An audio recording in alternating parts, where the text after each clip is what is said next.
اور بتحقیق آپ سے پہلے بھی رسولوں کا استہزاء ہوتا رہا ہے، مگر ان استہزاء کرنے والوں کو اسی عذاب نے آ گھیرا جس کا وہ استہزاء کیا کرتے تھے۔ کہہ دیجئے، رات اور دن میں رحمان سے تمہیں کون بچائے گا؟ بلکہ یہ لوگ تو اپنے رب کے ذکر سے منہ موڑے ہوئے ہیں۔ کیا ہمارے علاوہ بھی ان کے معبود ہیں جو انہیں بچا لیں؟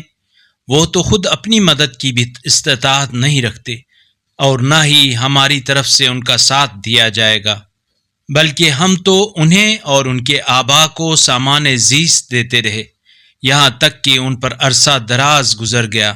تو کیا یہ لوگ دیکھتے نہیں ہیں کہ ہم عرصہ زمین ہر طرف سے تنگ کر رہے ہیں؟ تو کیا پھر بھی یہ لوگ غالب آنے والے ہیں؟ کہہ دیجئے، میں وحی کی بنا پر تمہیں تنبیہ کر رہا ہوں، مگر جب بہروں کو تنبیہ کی جائے تو کسی پکار کو نہیں سنتے، اور اگر انہیں آپ کے پروردگار کا تھوڑا سا عذاب بھی چھو جائے تو وہ ضرور کہنے لگ جائیں گے، ہائے ہماری تباہی، ہم یقیناً ظالم تھے۔ اگر اس قرآنی کلپ نے آپ کے دل کو چھو لیا ہے تو براہ کرم چینل کو سبسکرائب کر لیجئے اور بیل آئیکن کو دبا دیجئے۔